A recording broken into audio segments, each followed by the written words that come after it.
Bonjour, je suis Nicolas Lésiac, coach de mémoire et de lecture rapide. Aujourd'hui, je vais partager avec vous les idées au sujet de prise de notes, à savoir manière de prendre efficacement les notes avec notamment la technique qui peut être différente d'une personne à l'autre, les cartes mentales. C'est un thème important car bon nombre de personnes ont du mal à prendre des notes et se retrouvent perdus dans leurs notes. Par exemple, les étudiants, ils essayent de tout noter pendant leurs cours. De ce fait, il leur est difficile de se repérer, d'assimiler de ce que le professeur a exposé dans la classe au moment de relire leurs notes. Un autre exemple, les professeurs. Certains d'entre eux disposent des cours très compliqués avec les notes linéaires très souvent. Ensuite, ils sont surpris que leurs élèves s'ennuient en cours. Et encore, les professionnels, eux aussi, peuvent être limités dans leur capacité à prendre efficacement les notes. Ils doivent prendre des décisions stratégiques le plus souvent, mais n'ont pas une vision assez globale car certains éléments importants sont perdus au cours de leur prise de notes. Les questions les plus souvent qu'il faut se poser, avant tout, ce sont comment prendre l'essentiel dans la prise de notes ou comment faire pour mieux organiser tous nos pensées, toutes nos idées. Il y a plusieurs croyances concernant les cartes mentales. Une des premières croyances, c'est qu'on ne peut pas tout noter. Pour faire une carte mentale, il faut faire une sélection, c'est vrai, et apprendre d'autant plus à faire une sélection. Pour ce faire, il faut utiliser la loi Pareto ou bien la loi des 20-80. Pourquoi ?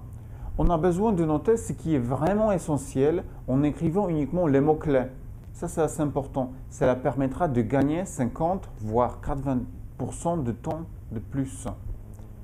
Une étude a été menée dans une université à Amsterdam par Martin Otten sur l'anticipation par rapport à un texte qui est lu et aussi sur le fait de tirer des conclusions à partir d'un texte qui n'est pas achevé. Certaines informations étaient manquantes dans les textes proposés, mais plusieurs participants ont su trouver des bonnes donner mon compte et tirer des bonnes conclusions à partir des mots-clés qui étaient dans ce texte incomplet. Cette étude démontre ainsi que nous sommes capables de reprendre des idées globales et vraiment d'anticiper certaines choses et de tirer des conclusions à partir des simples mots-clés.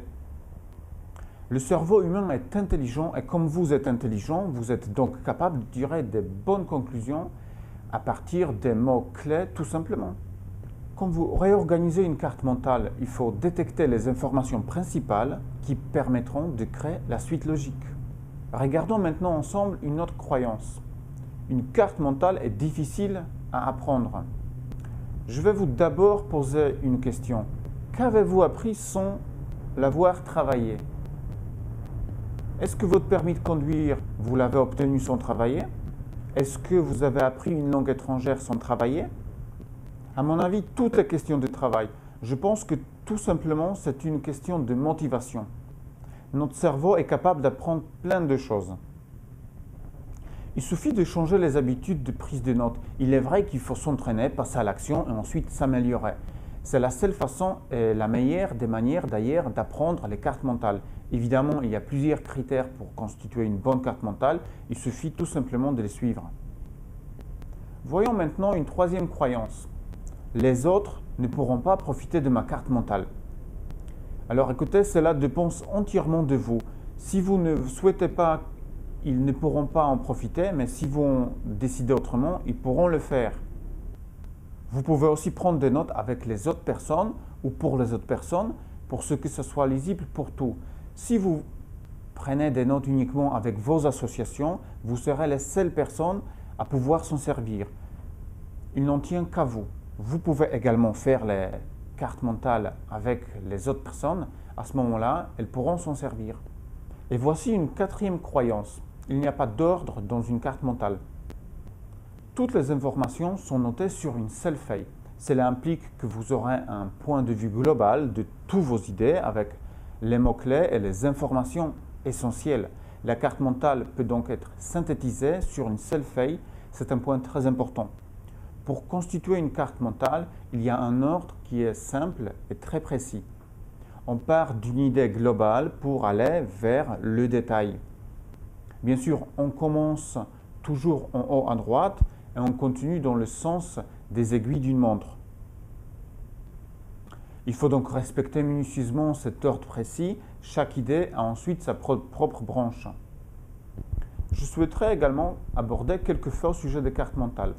Fait numéro 1, c'est que la carte mentale, c'est un outil pour ranger nos idées et nos pensées. En effet, la carte mentale représente notre cerveau. Elle utilise les deux hémisphères, gauche et droit. Ces deux hémisphères sont donc représentés dans une carte mentale lorsqu'on utilise des couleurs et des images. Un autre fait nous dit que la carte mentale développe notre créativité.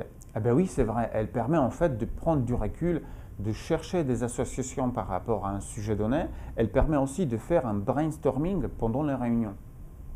Un autre fait, la carte mentale permet de classer des idées principales.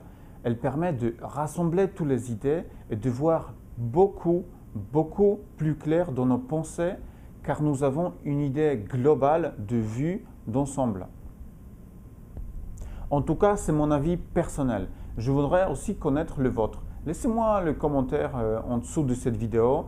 Je suis impatient de savoir quel est votre avis sur les cartes mentales, quelles sont vos expériences avec cette méthode. Qu'est-ce que vous en pensez?